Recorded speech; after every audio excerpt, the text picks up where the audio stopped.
Bom, Gil, a hora que eu começar a falar, qualquer coisa você me escreve no WhatsApp, se tiver tudo, não tiver tudo certo. Aí o Fabiano escreveu, certo, pessoal, podemos começar.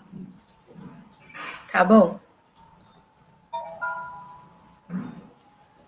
Olá, bom dia, pessoal, tudo bem? É um prazer receber todos vocês aqui conosco, né, no evento de hoje do Grupo de Estudos de Voluntariado Empresarial. Hoje a gente está aqui, né? Eu sou Roberta Rossi, né, do GEV, e estou aqui com os nossos 4 palestrantes, né? A Juliana Preziosi, o Gustavo Oliveira, o Rogério Pedro e a Patrícia Galante de Sá.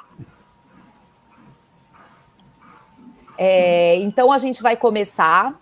Vou colocar aqui uma apresentação do grupo de estudos para que quem não nos conhece possa conhecer um pouquinho. E também vou apresentar melhor, né, os nossos palestrantes. E aí a gente inicia aí a nossa manhã de trabalho. Com licença, que eu vou pedir licença para compartilhar minha tela.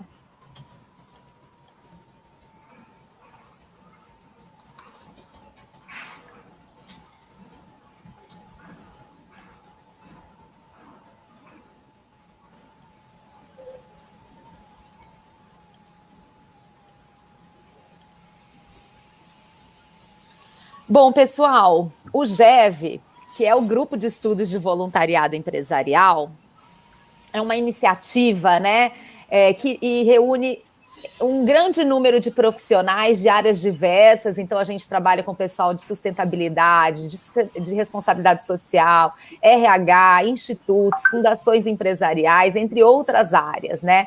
Então, desde 2010, né, nós realizamos encontros bimestrais com todas as pessoas interessadas em voluntariado empresarial, né, principalmente gestores de programas, né, recebemos empresas pequenas, médias e grandes, né, um grande número aí de pessoas, né, nesses 11 anos de trabalho, né? Então, o objetivo é a gente gerar um aprendizado coletivo, né, sobre esse tema de voluntariado empresarial e como as empresas podem estar sempre fortalecendo os seus programas, fazendo parcerias, né, com organizações da sociedade civil, entre outros espaços.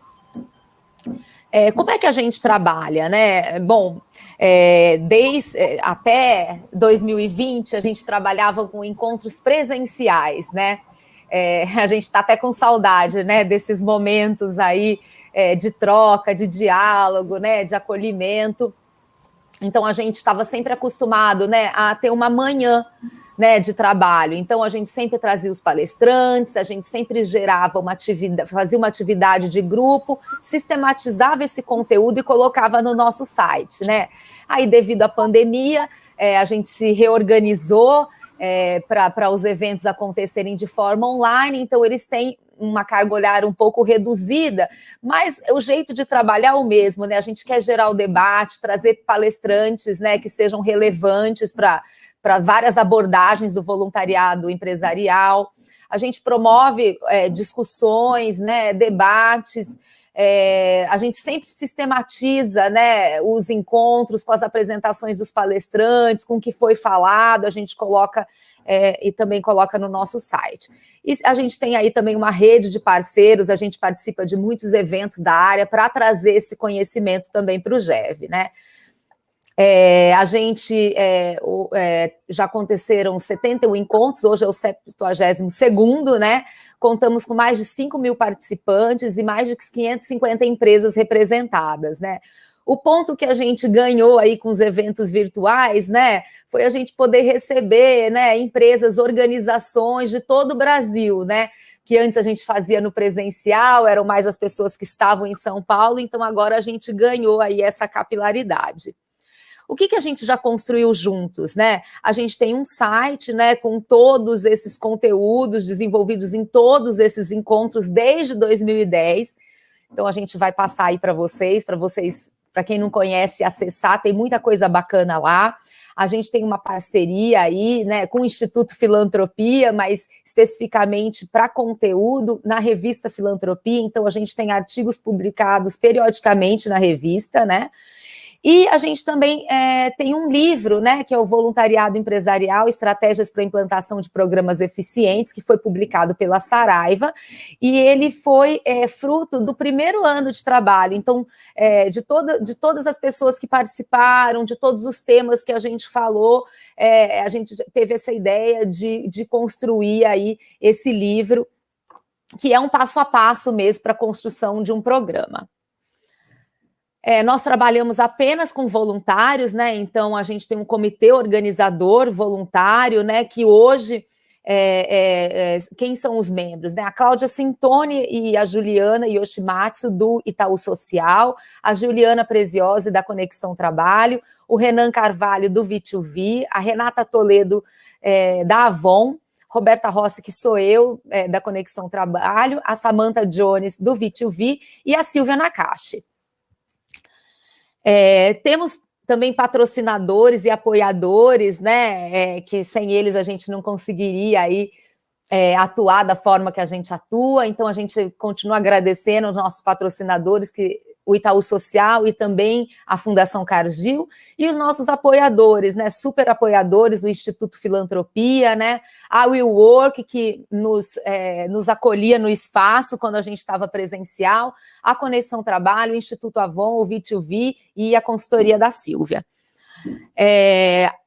Uma coisa aqui uma super novidade em primeira mão, né, que a gente gostaria que todo mundo colocasse aí na agenda, né, motivados aí pelo Dia Nacional do Voluntariado, né, a gente está preparando um super evento de voluntariado corporativo, a gente fala que vai ser o evento do ano, porque estamos toda essa rede reunida, então o Grupo de Estudos de Voluntariado Empresarial se junta, né, ao CDM, ao Comitê Mineiro de Voluntariado Corporativo, ao Atados Hub, ao CBVE, né, que é o Conselho Brasileiro de Voluntariado Empresarial, que atuam junto com o CIETS, e também o CLAVE, né, que é o Conselho Latino-Americano de Voluntariado Empresarial. Então a gente está estruturando aí uma semana de eventos para que vocês possam participar de forma gratuita e online. A gente vai trazer muitas novidades, vários palestrantes, então agendem-se que em agosto estaremos juntos. Bom, a gente já fez encontro em fevereiro, em abril, agora o terceiro nosso é de junho, em agosto a gente vai ter o especial, mas também se quiserem se agendar já para os últimos dois eventos do GEV, o primeiro vai ser dia 6 de outubro e o outro dia 1º de dezembro, sempre nesse horário das 10h30 ao meio-dia. Aqui tem os nossos contatos, né, o nosso e-mail, o nosso site e também a nossa página no Facebook. Depois a gente também coloca ali no site essa apresentação.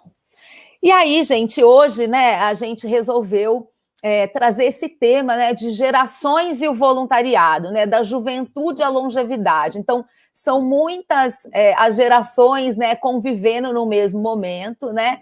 Então, isso traz diversas oportunidades para as organizações e também algumas dificuldades, e a gente está aqui com especialistas, né, no tema, para que a gente possa gerar essa discussão, né, trazer isso também para o voluntariado e para o voluntariado empresarial.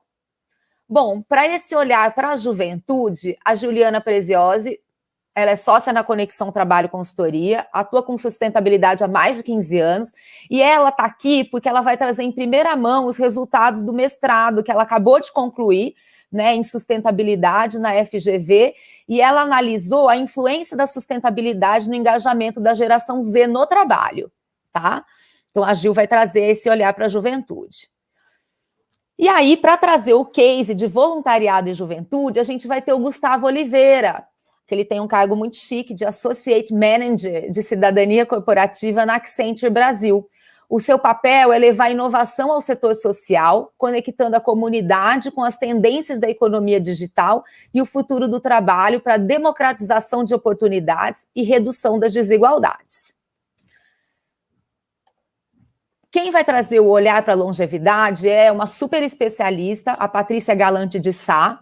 Ela é sócia da RG Narrativa, é consultora em branding e sustentabilidade, é autora e também ativista, é diretora do Hub Mulher, criadora e coordenadora da formação executiva em longevidade da FGV. E, para trazer o case de voluntariado e longevidade, a gente vai trazer o Rogério Pedro. Ele é idealizador e presidente da organização Eternamente Sou, fundada em 2017 para a implantação de serviços e projetos voltados ao atendimento de pessoas LGBTI 60+. Bom, gente, então eu vou descompartilhar aqui a minha apresentação e vou chamar, para começar, a Juliana Preziosi. Vamos lá, então. Bom dia a todos e a todas que estão aí nos assistindo. Deixa eu colocar a minha apresentação. Bora lá. Bom, gente, um prazer estar aqui em mais um GEV aí com vocês e vou trazer, como a Roberta falou, um pouquinho, né, da minha pesquisa e dos resultados aí, né, dessa questão que eu trago, que é a influência da sustentabilidade no engajamento da geração Z no trabalho. Vamos lá. Para a gente começar, já que a gente está falando de gerações, vamos começar assim com uma breve introdução para a gente entender um pouquinho dessa questão de gerações. Vale dizer aqui, logo de início, né, essas são as gerações que a gente tem hoje, mas existe muita divergência na literatura em geral em relação a períodos específicos de onde começa e onde termina cada geração. Quando a gente olha também, tem até algumas questões culturais, algumas questões que são diferentes no Brasil, nos Estados Unidos, na Europa. Então, essas datas específicas diferem um pouco. Mas aqui vou falar do geral, né, da visão mais macro, quando a gente tem essa questão de divisão em relação a cada uma das gerações. Hoje, né, a gente tem basicamente 4 gerações convivendo no mercado de trabalho. Vamos olhar um pouquinho para cada uma delas, só para entender um pouquinho cada uma. Então, a gente tem lá os baby boomers, né, que são as pessoas, mais ou menos, têm hoje aí 65, 70 anos, e essa geração veio do pós-guerra, né, então foram as pessoas que nasceram depois da Segunda Guerra Mundial. Depois a gente tem a geração X, que são as pessoas mais ou menos ali na faixa dos 50 anos hoje. Essa geração é marcada também para as pessoas que nasceram na época que surgiu a televisão, né? E essa, né? Que imaginem que mudou bastante, né? Quando vem a televisão, né? Uma mídia aí diferente. Aí a gente vai avançando, né? Quando a gente vem a geração Y, que aí a gente está falando das pessoas que têm entre 30 e 40 anos, mais ou menos, são as pessoas que nasceram ali na época que surgiu o computador. E a gente chega na geração Z, que aqui, né, a gente está falando que são os jovens, mais ou menos 20, 25 anos hoje, é a geração que nasceu na época do smartphone, principalmente na internet. E a gente vai depois falar um pouquinho mais disso, né, e como que isso influenciou aí, né, toda essa questão dessa geração. Depois, a gente tem a geração alfa, que são as crianças, né, então as crianças aí em torno de 10 anos, né, que depois a gente pode considerar aí depois de 2010, que também tem particularidades aí bem específicas, né, são crianças extremamente conectadas, né, que têm os pais que provavelmente vieram da geração Y, né, e também a geração Millennials, que também é um outro recorte, a geração Millennials, que vocês devem ter escutado falar também, ela pega um pouquinho da geração Y e um pouquinho da geração Z, mas é um pouco desse recorte que eu falei para vocês que varia aí em cada geração. E, né, é uma criançada aí, quem tem filho, sobrinho, afilhados, deve saber aí as particularidades, uma geração de crianças que vem com uma quantidade de estímulos enormes, né, vem aí com uma oportunidade de desenvolver uma série de habilidades, mas também tem um pouco de dificuldade de concentração justamente por causa de tantos estímulos. Mas vamos lá. Quando a gente fala de diferentes gerações, é importante a gente levar em consideração, né, por que isso é uma pauta importante, né?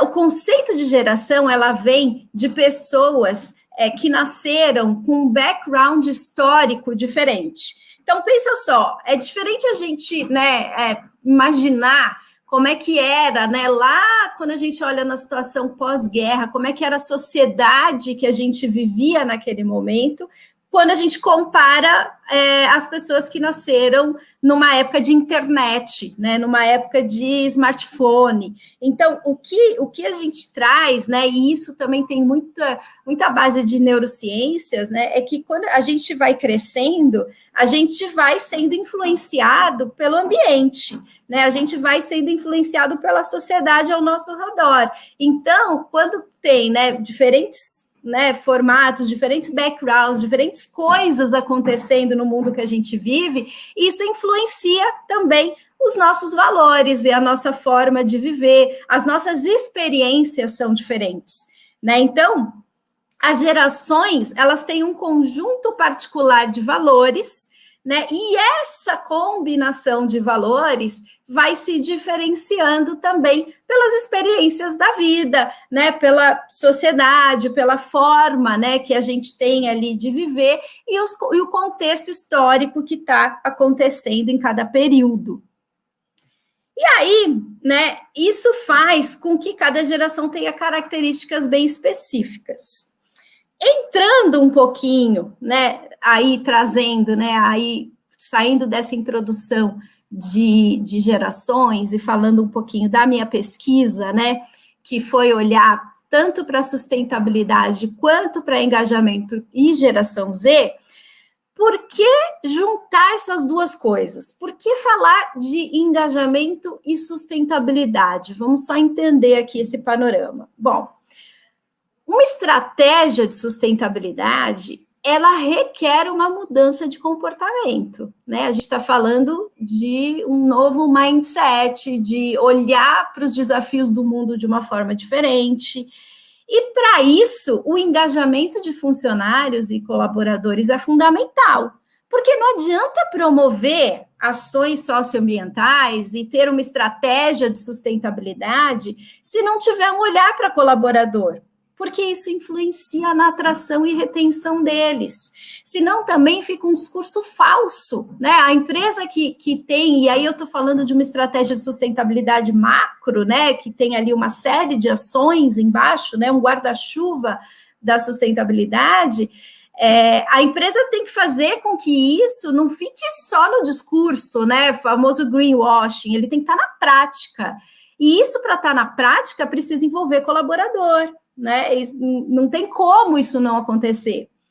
E aí é que vem a questão do engajamento, né?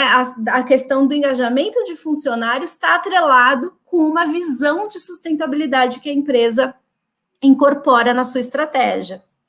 As empresas que conseguirem engajar funcionários terão uma vantagem competitiva no mercado, é o que diz, né, uma série de autores aí na literatura. E tem muitas pesquisas que mostram que isso não é muito fácil, né? É um desafio trabalhar engajamento de funcionário.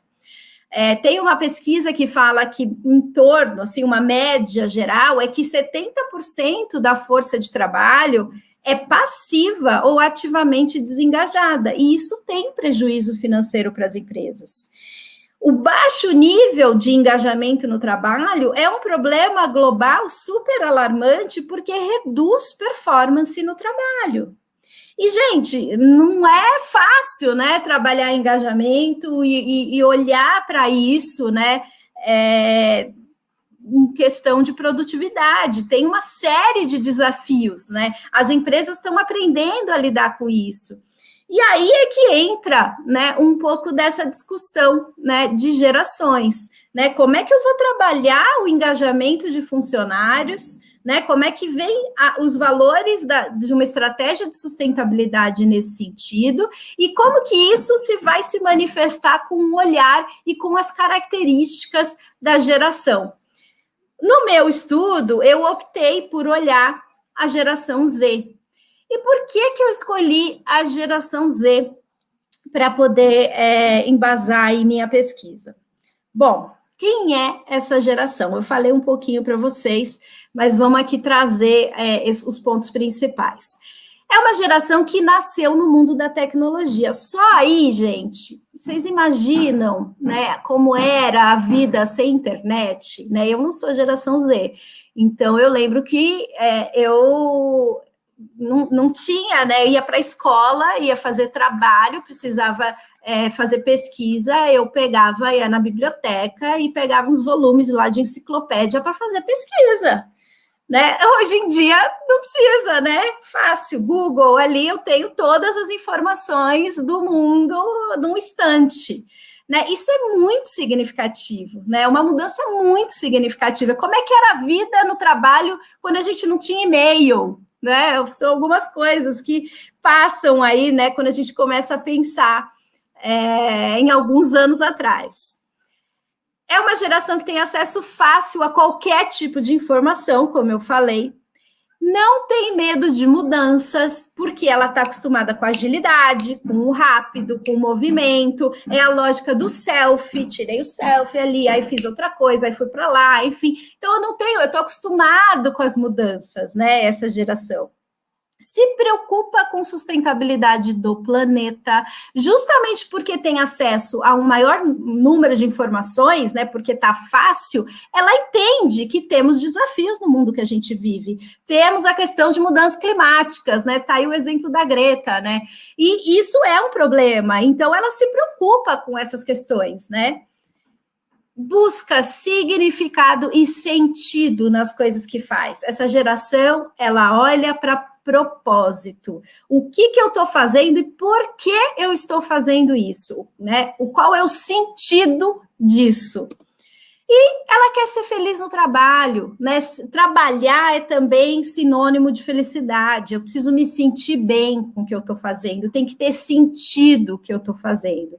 Tudo isso que eu estou trazendo vem aí, né, de literatura, de uma série de artigos aí, e também da mídia, quando a gente olha, né, uma série de reportagens que vem aí trazendo que a geração Z impõe desafios para o mercado, né, que são bastante significativos. Tem uma série de pesquisas de várias consultorias globais aí que trazem também bastante características em relação a isso. Bom, vamos olhar para os resultados, então, da minha pesquisa. Eu tinha como objetivo, minha pergunta de pesquisa era como que as práticas de sustentabilidade influenciam no engajamento da geração Z no trabalho. E só para vocês entenderem um pouquinho como é que eu cheguei nisso, então, qual foi a metodologia utilizada? Então, eu parti de uma série de análise de uma série de artigos na literatura, olhando para engajamento, olhando para sustentabilidade, olhando para a geração Z. E aí, eu fui fazer algumas entrevistas e fui analisar alguns casos específicos. Como é que eu cheguei nesses casos? Eu fiz um cruzamento do ranking da Você S.A., Melhores Empresas para Começar a Carreira, na versão de 2019, e do ISE, né, o Índice de Sustentabilidade Empresarial da B3. E aí eu constatei que, cruzando esses dois índices, né, só tinham 5 empresas que faziam parte dos dois. Então, olha só, eu estou olhando para empresas que seriam benchmarking, né, de engajamento de funcionários e de sustentabilidade. Essas 5 empresas, eu consegui detalhar o caso e estudar 4 delas, que foram o Bradesco, a Braskem, a Cielo, o Itaú Unibanco. E aí, eu fiz toda uma análise, tanto de documentos dessas empresas, quanto entrevistas específicas com a área de recursos humanos, com a geração Z que trabalha nas empresas e com a área de sustentabilidade. E nisso, cheguei nas conclusões aqui que eu vou mostrar para vocês. Então, quais são os resultados? Bom, primeiro, é importante a gente olhar para uma visão de sustentabilidade nessas empresas.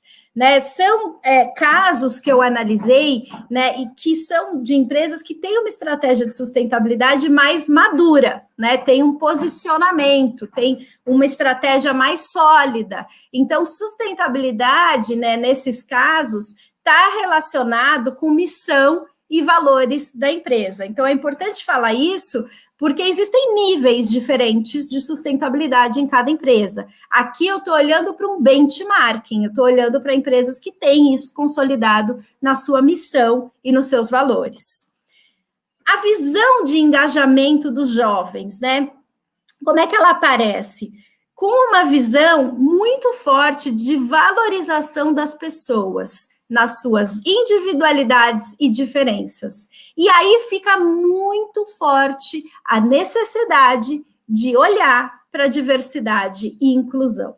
Isso é muito, muito importante para esses jovens, né? Justamente porque eles enxergam que o mundo é diverso, o mundo é desigual, né? Isso é um problema, a gente tem uma série de questões de preconceito, discriminação. As empresas precisam olhar para isso, né? As empresas têm que ser inclusivas. Então, quando a gente fala de valorizar pessoas nas suas individualidades e diferenças, a questão da diversidade e inclusão vem muito forte. O comportamento dessa geração no trabalho é uma geração questionadora, que possui um maior senso crítico e se preocupa com questões socioambientais. Eles buscam prazer e sentido no que fazem, mas eles querem se sentir ouvidos e valorizados. É muito diferente, né, do estereótipo da minha época, de quando eu era estagiária, que era aquele estagiário que servia cafezinho. Não tem mais isso, esse estereótipo acabou.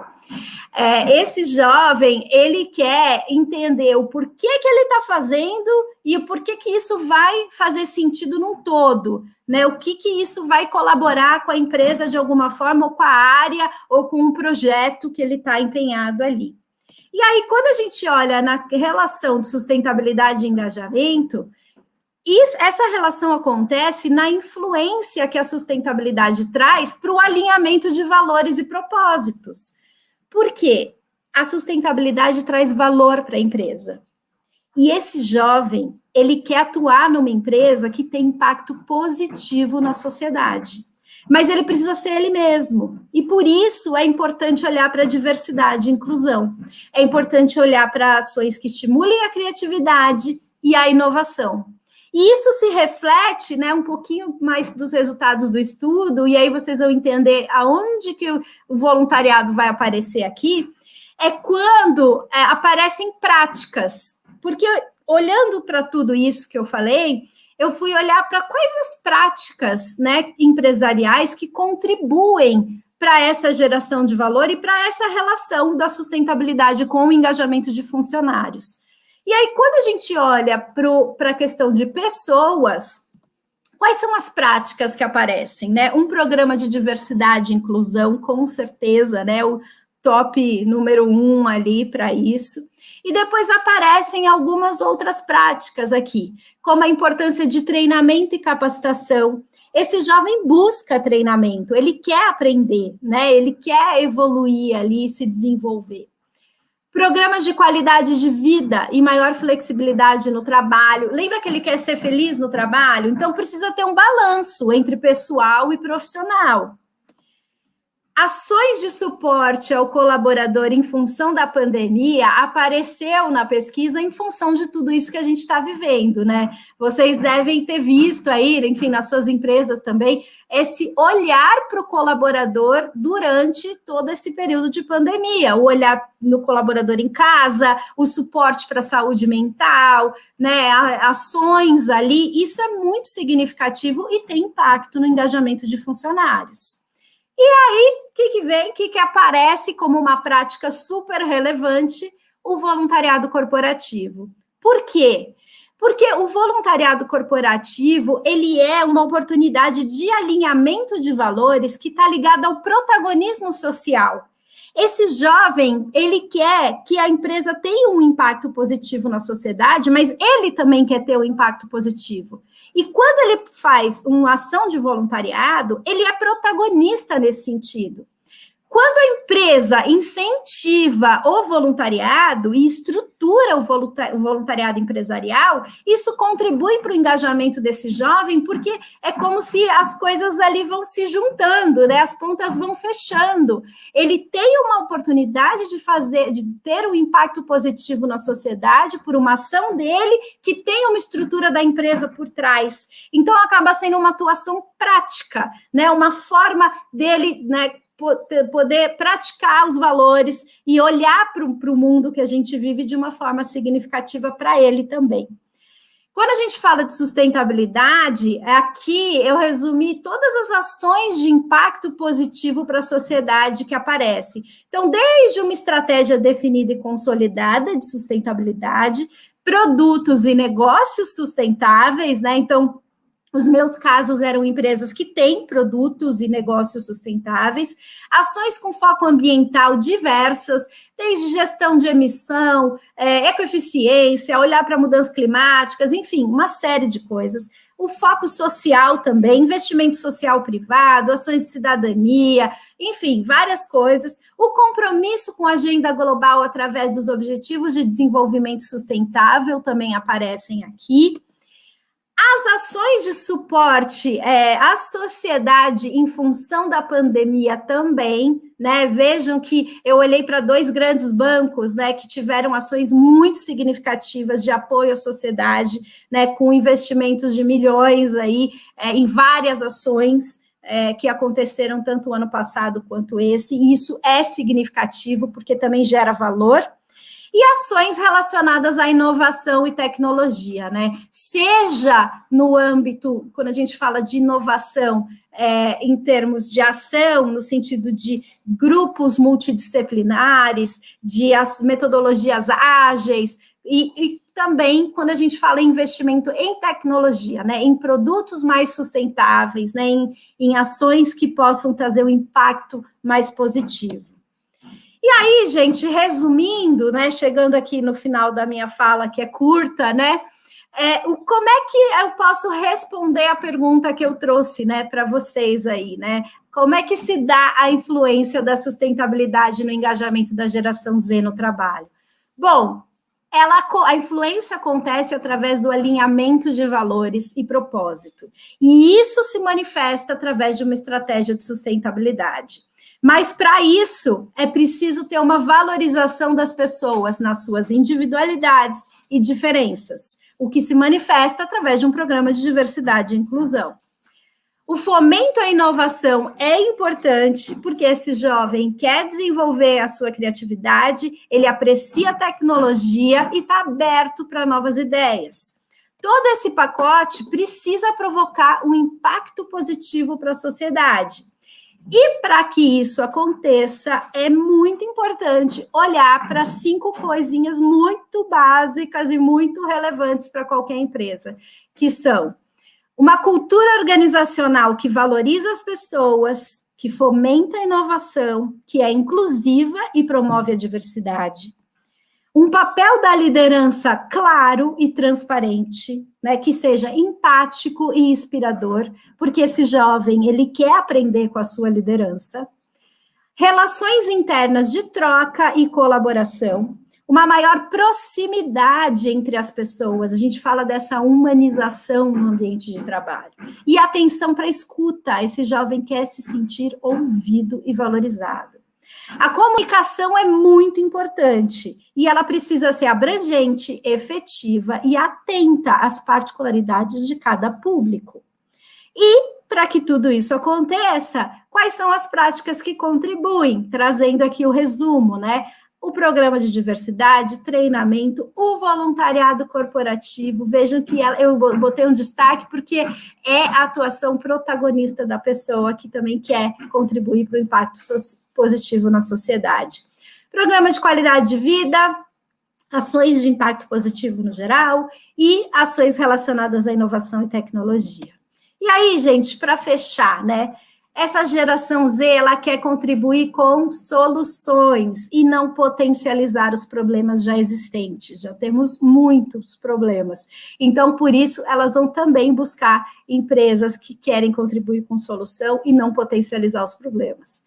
O voluntariado é uma forma de protagonismo social e contribui para o alinhamento de valores, que é a base do engajamento de funcionários quando a gente olha para a questão de sustentabilidade. É preciso potencializar uma troca intergeracional e conectar pessoas. Esse aqui, acho que é o ponto coração também do nosso encontro hoje, né? A gente tem 4 gerações conviventes no mercado de trabalho, e aí a gente tem, né, tanto uma situação que pode gerar conflito, quanto uma situação que pode gerar oportunidade. Olhar para a troca intergeracional é oportunidade, é olhar para um diferencial, é potencializar a diversidade, é enriquecer a troca e a valorização dos funcionários e contribui para o engajamento de funcionários. Gente, obrigada, fico aí para depois a gente bater um papo no final e tirar algumas dúvidas aí e conversar depois sobre os temas, tá bom? E aqui meus contatos, se alguém quiser depois falar comigo e trazer um pouco aí, buscar mais informação sobre a pesquisa. Obrigada, Juliana, foi ótimo a gente poder conhecer um pouquinho mais aí do seu estudo, né? E queria aproveitar para falar para o pessoal que estão rolando algumas perguntas já lá no chat, né? Mas podem guardar as perguntinhas que a gente vai ter uns minutinhos finais aí para que vocês possam perguntar aos palestrantes, tá bom? E agora, para a gente ouvir sobre um case de voluntariado em juventude, vou chamar aí o Gustavo Oliveira da Accenture. Gustavo, super obrigada, viu, por aceitar nosso convite, e agora é com você. Legal, bom dia a todos e todas. Obrigado, Jev, Roberta, Gil, pelo convite. E também queria dar os parabéns aqui para a Juliana, que trabalho lindo, excelente. E até antes de começar a minha apresentação, queria começar até ilustrando um pouco essa conclusão da Juliana, que é comentando um pouco sobre o nosso processo de onboarding, né? A Accenture contrata todo mês 100, 150 pessoas, e aí há uns anos atrás a gente deixava um slidezinho falando sobre impacto social. Depois a gente ganhou 5 minutos, 15, e agora nesse evento que a gente faz para receber todos os nossos novos funcionários, a gente já tem um evento de voluntariado logo na chegada. Então, de cara, a primeira coisa que a pessoa faz na empresa quando chega é um voluntariado. Então, consigo ver muitas dessas tendências na prática, muito, muito interessante.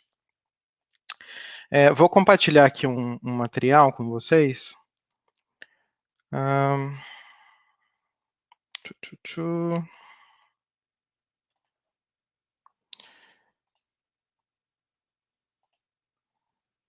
Espero que vocês já estejam vendo. Primeiro começando a falar, só dar uma rápida introdução do que é a Accenture, talvez nem todo mundo conheça, mas é uma consultoria de inovação, tecnologia e negócio global, tem mais de 550 mil pessoas no mundo. No Brasil, nós estamos principalmente aqui em São Paulo, Rio, Recife, Belo Horizonte, e nós somos mais ou menos 15 mil pessoas aqui no Brasil. E eu estou aqui como um gerente da área de cidadania corporativa, responsabilidade social, sustentabilidade, cada hora a gente se chama de uma coisa. E aqui também, só para dar uma rápida introdução, para conectar com o nosso voluntariado, a empresa tem como objetivo aqui atuar com essas ODS da ONU, então, principalmente equidade de gênero, trabalho decente, crescimento econômico, produção responsável, redução de desigualdades, ação climática, paz e justiça social e o de parcerias, o 17. Então, todas as nossas ações, elas são bastante pautadas nessas 8 ODSs aqui. Então, tudo que a gente fala, a gente tenta conectar para qual ODS a gente endereça. E aqui também ainda um pouco mais sobre metas globais, a gente tem uma forte meta aqui para redução de emissões, né? Então, reduzir 65% das nossas emissões até 2025, com base em 2016. 75% dos nossos dos nossos fornecedores aqui da nossa cadeia precisam reportar aqui a sua redução de emissões também. E a gente tem como meta também ter 100% de toda a nossa energia usada em todos os nossos escritórios do mundo, vindas de origem renovável até 2023. A gente também tem aqui como meta ter 50-50 entre homens e mulheres até 2025. Hoje a gente já chegou em 45% de mulheres, faltam 5%, a gente vai chegar lá. A gente tinha como meta para até o mês passado chegar em 25% nesse ano. A gente bateu isso, agora a gente quer chegar em 30% de mulheres diretoras até 2025. E aqui mais de 90% dos nossos funcionários fazendo todos os nossos cursos de ética e compliance. E aqui só uma visão geral sobre sustentabilidade, onde é que esses pontos se cruzam dentro da empresa. Eu dividi aqui em 3 grandes blocos, né, de negócio, ambiental e social. Mas aqui do nosso social, a gente tem no próprio RH e nas áreas de negócio, diversos grupos e coletivos que representam diversos grupos. Então, equidade de gênero, Color Brave, que é de equidade racial, o Pride, que é de orgulho LGBT, inclusão de pessoas com deficiência, diversidade cultural. Então, é uma área liderada pelo RH, então tem esses grupos de trabalho, mas eu quis trazer porque são muito importantes quando a gente pensa em gerar ações para esses grupos, de como é que a gente consegue trazer especialistas e gente que estuda exatamente esses temas para que a gente consiga ser mais assertivo. E aqui embaixo a gente tem a nossa área de cidadania corporativa, onde a gente tem como meta impactar a sociedade, né? Então, como é que a gente pode investir e gerar programas que geram impacto para a sociedade, né? E aqui a gente é uma área de custo só, a gente não vende nada. Então, é uma área puramente de impacto social. Aqui de ambiental, a gente tem uma área específica que cuida de redução de consumo de água, eficiência energética, como é que a gente pode incluir na nossa cadeia pequenos fornecedores de grupos diversos. De nosso próprio negócio, que também cuida da implementação de projetos que cuidam de redução de emissão. Então, quando a gente vai fazer, por exemplo, um projeto de automação, como é que a gente pode promover também uma requalificação desses funcionários para que a gente consiga reaproveitá-los em outras áreas, essa área toda que a gente chama de responsible business, né? Então, de como é que a gente consegue vender projeto de uma maneira sustentável. Então, só quis dar essa introdução toda para chegar aqui e contextualizar um pouco mais sobre a nossa atuação. Então, a gente tem uma diretriz que a gente chama de Skills to Succeed, que começou lá em 2008, 2009, com aquela crise que atingiu principalmente a Europa, acabou chegando aqui um pouco mais tarde, mas onde o desemprego explodiu, e aí principalmente o desemprego entre jovens. Não sei se todo mundo vai lembrar, mas o desemprego, sei lá, na Espanha, por exemplo, chegou em 25%, e o emprego entre jovens para 50%. Então, naquele momento a gente definiu que a nossa meta era como é que a gente pode ajudar pessoas a fazer uma geração de renda, sobretudo considerando o contexto de economia digital, e naquele momento a gente optou principalmente pelos jovens, né, que eram os mais afetados naquele tempo.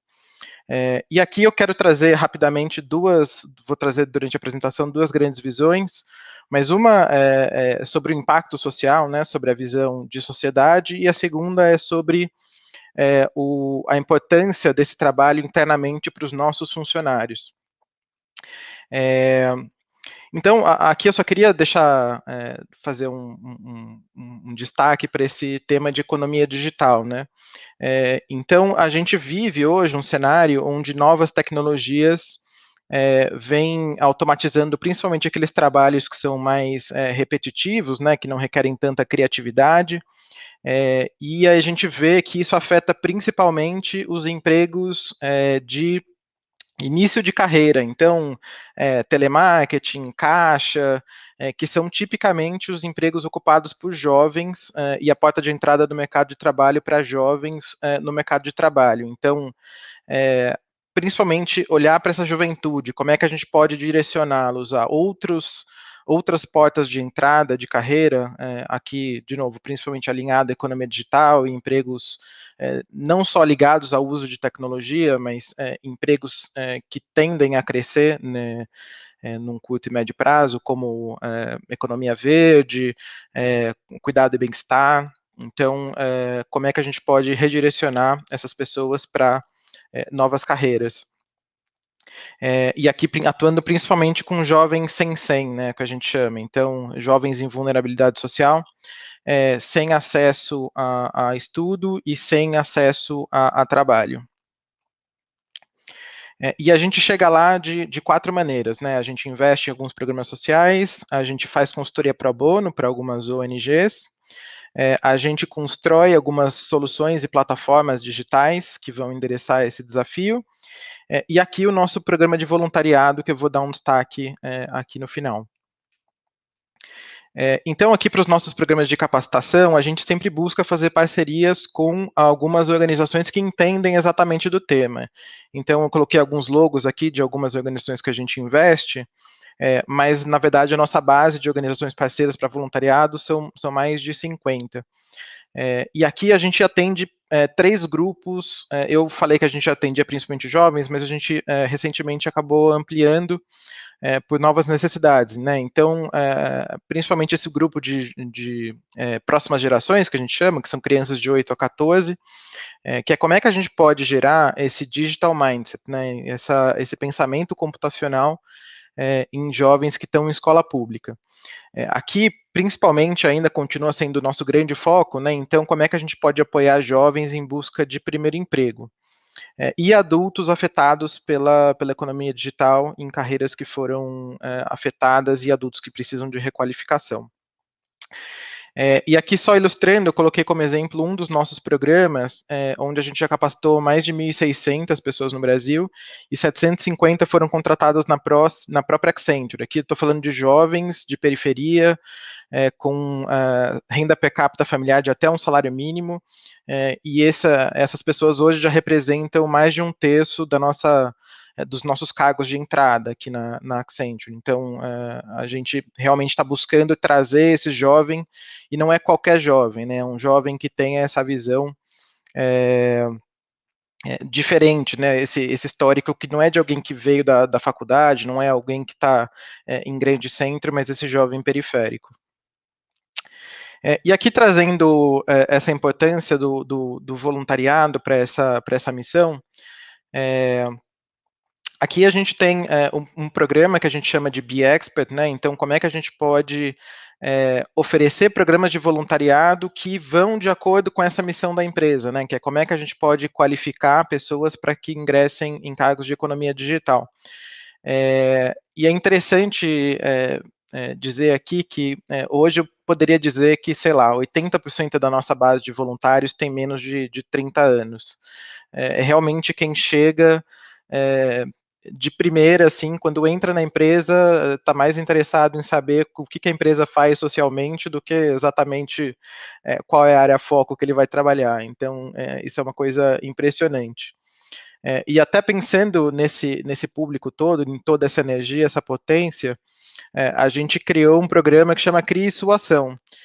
Então, a gente, como área de cidadania corporativa, a gente tem uma atuação restrita, né? Somos 5 pessoas aqui no Brasil, e a gente chegou à conclusão que não estava dando conta de toda essa demanda, né? Então, a gente abriu para os próprios funcionários que chegam com toda essa energia questionando, a gente criou um kit que auxilia eles a criarem e estruturarem sua ação, e depois eles só contam para a gente um pouco dos resultados, e a gente ajuda também na mobilização e na publicação dessas oportunidades num portal para toda a empresa. Então isso tem funcionado bastante e alavancou demais assim, o nosso voluntariado, o nosso número realmente ficou bem mais robusto, porque o voluntariado não depende mais da área de cidadania corporativa e investimento social. O próprio funcionário consegue ser um protagonista desse movimento. Bom, e a gente, como uma empresa de tecnologia e inovação, a gente tem como um dos pilares, né? Como é que a gente pode trazer essa juventude para a tecnologia, né? A Juliana disse, muito bem dito na apresentação dela, que esse jovem é um jovem muito conectado, é um jovem que, nas nossas pesquisas, ele compara a internet ao ar que ele respira, então ele realmente não vive sem. Mas a gente também, em entrevistas e estudos com esses jovens, a gente percebeu que o uso que eles fazem da tecnologia ainda é muito social, né, muito para entretenimento.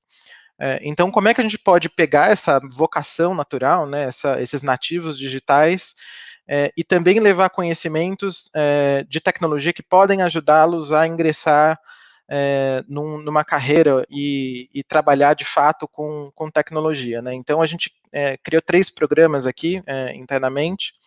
O primeiro é o Kidovation, que é para crianças, é muito incrível. Então como é que a gente pode ensinar técnicas de design thinking para criança, e aqui criança de 5 a 12, 13 anos. Então, de uma forma completamente lúdica, completamente divertida. E aí a gente traz os nossos funcionários que são especialistas em design thinking para aproveitar um conhecimento, uma habilidade profissional, e como é que eles podem ensinar isso e aplicar isso com grupos de crianças. Aqui para começar a estimular e gerar um pouco dessa curiosidade nas crianças de pensarem um pouco mais em como é que elas podem obviamente não trabalhar, né, mas começar a desenvolver essa mentalidade um pouco mais digital.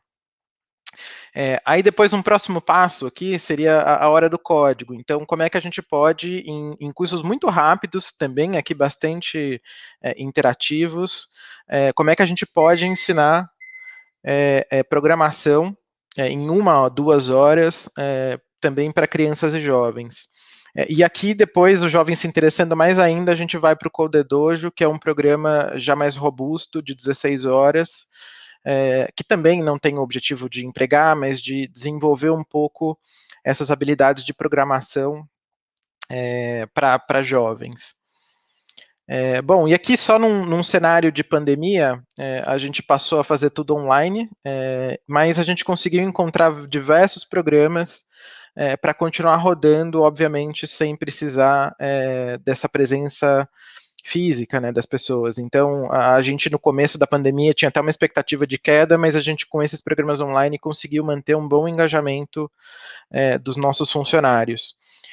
Então, o próprio Codedojo, que a gente já falou, aqui a gente criou alguns programas de tradução para o próprio programa do Codedojo. Aqui a gente faz também principalmente mentorias, né? Um dos pilares que a gente percebeu que era bastante deficitário nos jovens, jovens periféricos, né, jovens em situação de vulnerabilidade, principalmente essa falta de referência, né? Então, essa mentoria e o voluntariado dos nossos funcionários auxilia principalmente nesse guia e balizador que pode ajudar esses jovens a tanto empreender, como nesse caso aqui da Aliança Empreendedora, de mentoria de microempreendedores de comunidade, quanto em quase todos os programas que a gente investe, a gente coloca um componente de voluntariado, de como é que o nosso funcionário pode ajudar os jovens beneficiados pelos nossos programas, a também trilhar um rumo de carreira mais sólido, né, com algumas dicas de quem já tem um pouco mais de experiência. E aqui só um relato pessoal, eu sou hoje mentor de um menino que vende trufa num semáforo lá em Caruaru. Então eu ajudo ele a fazer a lista de compra, ajudo ele ao custo dos materiais, ou o custo de precificação, ou até o sabor da trufa que ele faz. Então a gente faz isso via WhatsApp, super tranquilo, e a ONG ajuda a gente nesse match, né, entre o voluntário e o beneficiário. Bom, acho que já estourei um pouco meu tempo, mas a gente pode bater mais um papo no final com perguntas. Quem tiver dúvida, esse é o meu contato. Muito obrigado, agradeço de novo ao Gev e ao convite por compartilhar aqui o nosso caso. Volto para você, Roberto.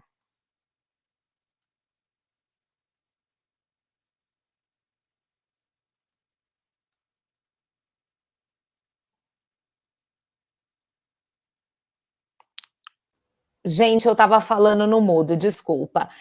Gustavo, super obrigada, viu, pela sua apresentação, foi muito bom conhecer a experiência da Accenture, né? Tem algumas perguntas para você no chat que a gente vai fazer ali logo ao final.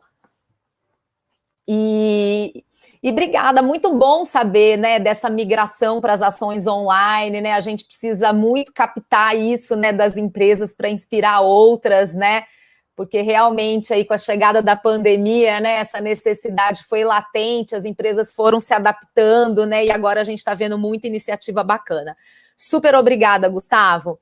E agora, a gente continua aí o nosso evento, a gente vai trazer para vocês a Patrícia Galante de Sá, né, que é nossa aí especialista em longevidade. Patrícia, obrigada por ter aceito o nosso convite, e agora é com você. Você está no mudo. Acho que essa é a frase mais ouvida atualmente, né? Sim. Então, você está no mudo. Mas, enfim, gente, um prazer estar aqui. Eu tenho esse desafio, né? Como vocês já sabem, a apresentação aí que foi feita inicialmente da minha atuação lá no MBA da FGV, que foi um curso muito pioneiro, e a gente vê, né, que a questão da longevidade, felizmente, está começando a sensibilizar mais as pessoas, e até foi muito bacana a gente poder fazer esse contraponto aqui, porque uma das filosofias que nós trabalhamos lá é justamente essa, a intergeracionalidade, né, que é não cair na cilada de estigmatizar ou criar essa disputa desnecessária e que não ajuda ninguém entre jovens e velhos. Então, foi muito bacana a gente poder ver pela fala aí da Juliana, né, a questão de como que os millennials têm também grandes qualidades, né, e que, no fundo, a gente tem que trabalhar com a tal da intergeracionalidade. O segredo, né, do sucesso está justamente na intergeracionalidade. E eu tenho aqui até uma apresentação rapidinha, né, se for possível fazer a compartilhamento aí da tela, que eu preparei assim para vocês, porque a minha apresentação acaba tendo um começo de dados que são um pouquinho mais áridos, né? Porque eles estão ligados a... Deixa eu ver aqui, share screen, ver se vocês vão conseguir. Janela, pronto. Aqui sim. Já vou passar para vocês, porque sempre dados são uma parte mais chata, né? Vocês vão vendo aí. Então, é assim, gente, vou situar vocês, contextualizar vocês no tamanho da problemática, né, e suas nuances, porque longevidade é um tema complexo, as pessoas tentam ser reducionistas em relação a isso, não se trata simplesmente, né, do envelhecimento da população, e aí, à medida que a gente caminhar, eu vou acoplar essa questão com a questão da responsabilidade social, que no fundo é o que nos interessa aqui, né, que acaba, por sua vez, entrando no voluntariado empresarial. Ou seja, o que eu vou mostrar para vocês é a oportunidade que existe de inserir essa agenda dentro do pacote do voluntariado empresarial, porque ela, infelizmente, ainda está muito ausente. E isso é uma miopia que eu não consigo entender o porquê disso, porque isso está sinalizado por terra, mar e ar, por todos os organismos que vocês imaginarem. A ONU, ela já estabeleceu como uma das 4 megatendências globais o envelhecimento populacional. Aqui no Brasil, nós somos um dos países que tem a maior aceleração de envelhecimento. Então, para nós, um país de dimensões continentais, além de a gente seguir uma tendência global que vai acontecer no mundo inteiro, a gente, particularmente, é um dos onde está acontecendo mais rápido. Nós hoje já temos os 60+, contribuindo com 20% do consumo, que seria o equivalente a 1,6 trilhão de reais, e até 2050 vão ser 68,1 milhões de brasileiros. Aqui no Brasil, a gente já tem, né, 50 a mais representando 26% da população, e se vocês forem olhando essa curva, lá no IBGE, vocês podem entrar, que tem dados pormenorizados por estados, por região. Nós vamos chegar a 2050 com os 50 a mais, a 42% da população. E quando eu falar de longevidade, gente, o próprio conceito de idoso é muito fluido. Se você estiver falando de um atleta de alta performance, ele a 30, 35 já é considerado idoso. Nas organizações, de forma muito velada, 40, 45, e a gente vê escancaradamente no mercado 50 a mais, com muita dificuldade de inserção no mundo corporativo. Para o Estatuto do Idoso é 60, para a Previdência Social 65, e que em breve estão aí conversando de puxar para 70. Então vejam que o conceito é de fato fluido e tem se convencionado chamar de 50 a mais para generalizar essa agenda. E ainda para ficar em alguns números, né? Até 2040, quase 60% da força de trabalho vai ter mais do que 45 anos. Eu vou trazer novos dados, mas isso é assim um alerta geral para os RHs. E a gente, em 2017, já tinha 60 a mais responsável por boa parte da renda, e os 60 a mais são, em muitos casos no Brasil, os grandes provedores. Famílias inteiras dependem da aposentadoria do vovô e da vovó, né? E ou o vovô e a vovó estão lá pagando o colégio dos netos, ou seja, a contribuição dos 60 a mais econômica também, ela tem bastante peso ainda na realidade brasileira e cada vez vai ter mais.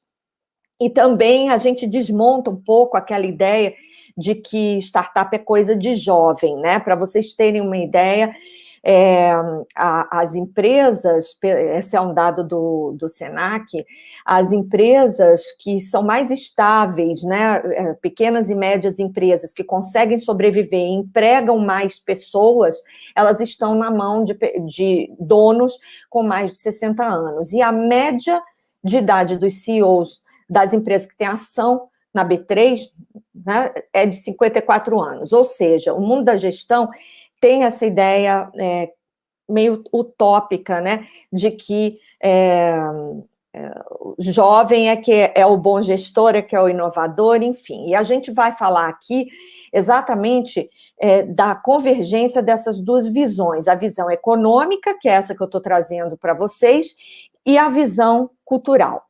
Então, a gente chama isso de oceano prateado, porque realmente vai ser um universo aí de oportunidades, né, para desenvolvimento de novos produtos, serviços, mas vai ter muita problemática voltada à força de trabalho também. Mas só para vocês terem uma ideia, o Bank of America acha que nos próximos 4 anos, todo esse mercado, que a gente chama de oceano prateado, por causa do trocadilho com o oceano azul, que é aquele mercado ainda inexplorado, ele pode chegar a valer 600 bilhões de dólares nos próximos 4 anos, minha gente, está logo ali.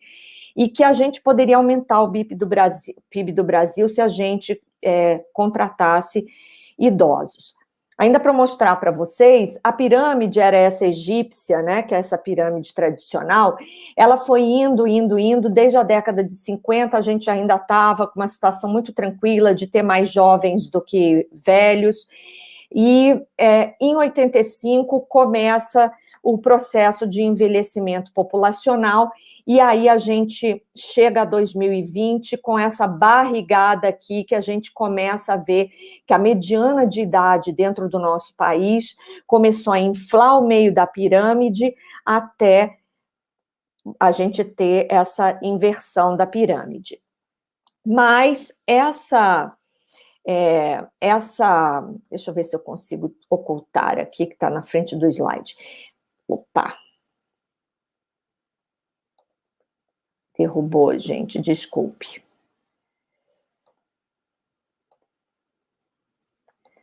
Caiu aqui a minha imagem que eu estava projetando para vocês. Nós temos uma desigualdade, que é o que a gente chama, né, o problema da interseccionalidade, quando você começa a agrupar diferentes marcadores sociais, como raça, preferência sexual, gênero, etc.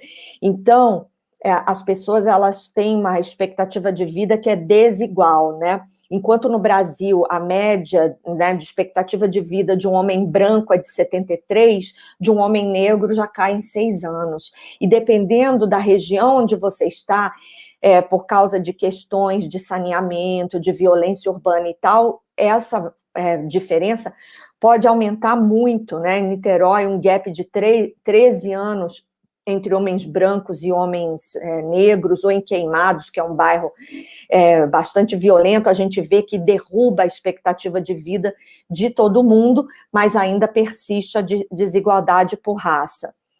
Ou a gente tem uma desigualdade por gênero. As mulheres, elas em média no Brasil vivem 5 anos mais do que os homens, e os homens tendem a ter uma velhice de pior qualidade de saúde, e por causa de 3 fatores que a gente chama os 3 Bs, biologia, né, biology, booze and bravado, que é a biologia, que a mulher tem uma biologia que ela tem maior longevidade, uma saúde mais resiliente, dos homens, muito problema de alcoolismo, e o bravado, que é um problema de violência, e muitas vezes essa violência também de não expressar seus sentimentos, que se traduz em depressão, em suicídio.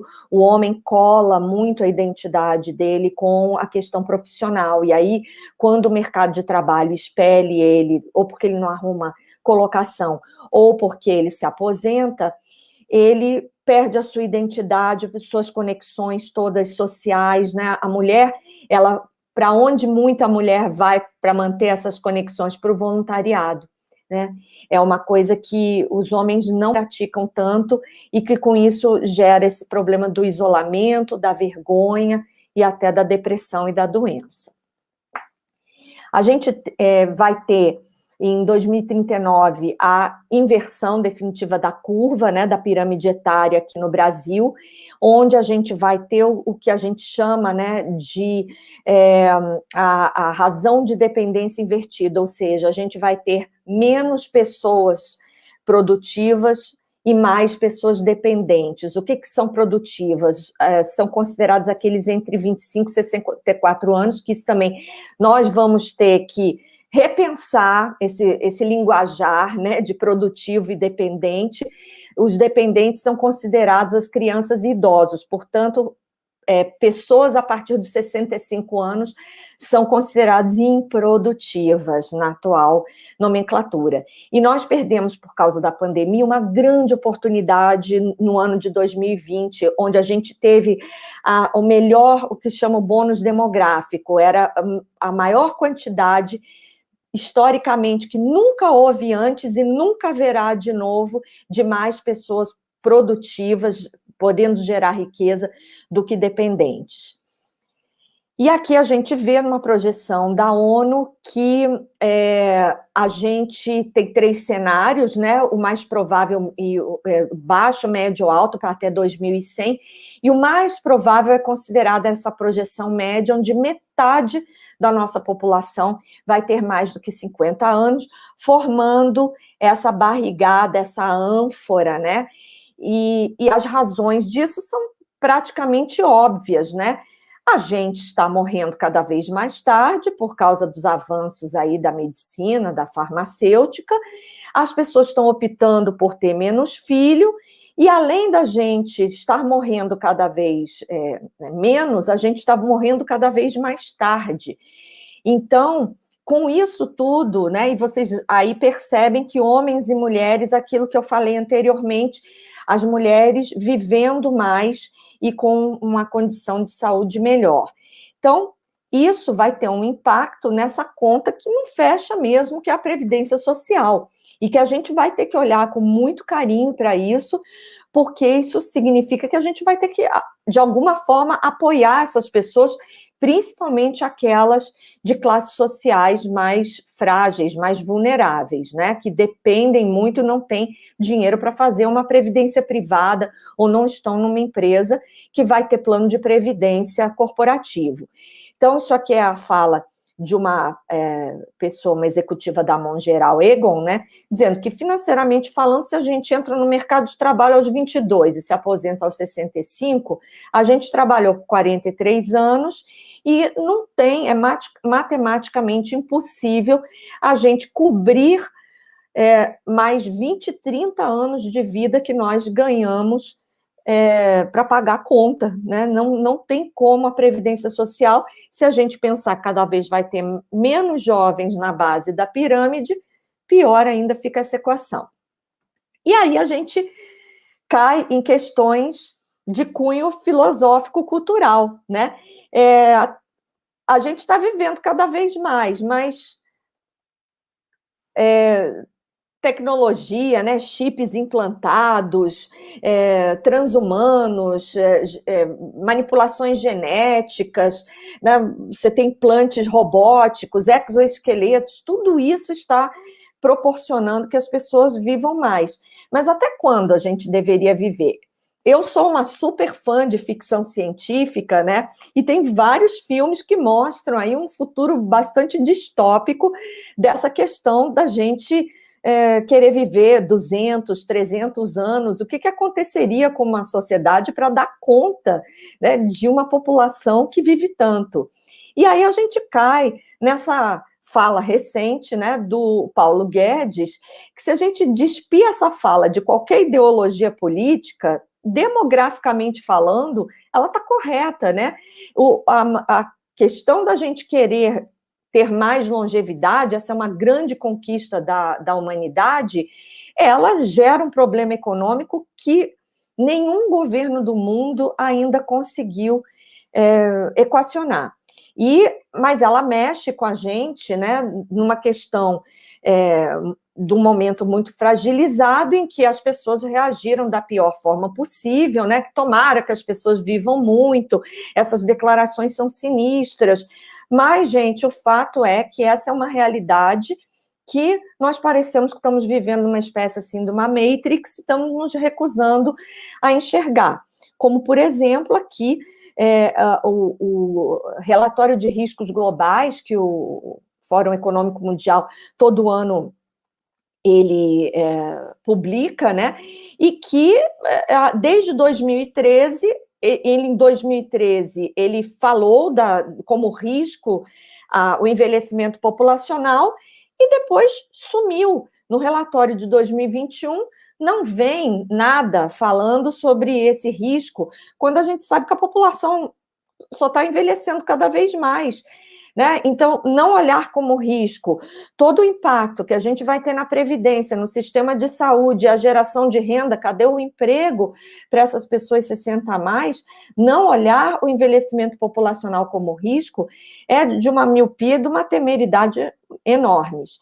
E eu estou chamando a atenção de vocês porque me choca muito toda vez que eu vejo rankings dedicados à questão de diversidade nas organizações, ou quando se fala de diversidade, você tem todo tipo de diversidade e ninguém ou quase ninguém fala de diversidade etária, né? Então, aqui um ranking que saiu da acho que foi Você RH, que fala, né, os maiores desafios para as empresas e tem lá, de forma difusa, gerações, sem a gente entender o que quer dizer isso de gerações, né? Que suscita maior interesse por parte das empresas ou uma maior dificuldade e, portanto, a empresa não vai investir na questão da diversidade etária. Então, a gente tem que começar a abrir essa caixa preta, né, da questão da diversidade e matricular urgente, porque a demografia vem aí como um tsunami e a gente vai ter que matricular urgente isso aí, com toda a dificuldade que tem. E aí, por que muito dessa agenda não avança? Por causa da questão cultural, por causa da maneira como a gente olha a velhice. toda vez que você faz um levantamento, né, e pergunta para as pessoas o que é velho, vem, né, você faz essa nuvem de palavras: teimoso, lento, ultrapassado, inútil e dependente. Isso vem de um olhar, né, que a gente carrega conosco, quando, na verdade, quem já passou dos 50, dos 60, sabe perfeitamente que hoje a gente se sente, eu tenho 56, a gente se sente e se enxerga como experiente, estamos superativos, né? Tem um envelhecimento saudável, hoje a gente não está velhinho caquético, corcunda de bengalinha na cadeira de balanço, só na antessala esperando o dia de morrer, somos conectados, então existe um novo modelo mental, um novo estilo, mas infelizmente a gente esbarra no etarismo ou ageísmo, né, que é essa cultura jovem-cêntrica, que acha que legal é ser jovem, as próprias empresas acham que cool é ser jovem, a gente tem, né, estereótipos, discriminação e vários preconceitos em relação à velhice. E isso tem a ver com a forma como tradicionalmente as culturas olham para o velho. Tem cultura que olha para o velho como aquele mentor, né? É o sábio. Outras culturas olham o velho como o peso morto. Então, você nasceu, você já sabe que quando você for velho, você vai ser descartado, vai ser colocado lá na floresta. Ou algumas outras culturas que, você vai se aposentar e vai curtir aquelas suas férias eternas, né? Você está com a vida ganha. A cultura americana olha muito por esse lado aqui, né, da vida ganha. Já a nossa cultura aqui no Brasil, Brasil, país do jovem, mentira, né? Mas a gente olha como um inútil, um peso social. A gente precisa mudar esse mindset urgente, né? E aí a gente precisa criar uma nova narrativa sobre o que é ser velho, que está mais adequada à realidade do mundo que a gente está vivendo, que é um cidadão produtivo, ativo, um consumidor de vários produtos. Me irrita muito ouvir falar, né, produto para idoso. O que é produto para idoso? Idoso toma vinho, viaja, né, gosta de assistir filme na Netflix, é ao cinema, é ao teatro, ou seja, é a gente abraçar um conceito mais de ageless e o novo idoso, ele é mais antenado e digital e será cada vez mais. Mas a gente ainda vê, principalmente em cima das mulheres, o etarismo gerando muito peso. Vocês devem se lembrar do patrulhamento que a Beth Faria sofreu por estar de biquíni na praia, onde já se viu uma senhora de 72 anos ainda usar biquíni, ou as inúmeras críticas que a Glória Pires teve quando ela resolveu assumir o cabelo grisalho, crítica inclusive dentro da própria família dela, né? Ou a gente vê também que você acha muito aceitável casais onde a mulher é bem mais jovem do que o homem, mas a recíproca não é verdadeira. O que ele está fazendo casado com essa velha, né? Que é quando o oposto acontece. Isso é puro etarismo. Mostrar para vocês aqui, a gente tem ainda também uma falsa ideia, né, de que os 60 a mais não são digitais, tem várias pesquisas que mostram, e aqui estão para comprovar a tese, minha mãe e minha tia, ambas com seus iPads, elas assistem filme da Netflix, estão no WhatsApp, usam aplicativo de banco, fazem comunidade do WhatsApp e frequentam o Facebook, compram com aplicativo de delivery, ou seja, acabou, e a pandemia acelerou isso ainda mais.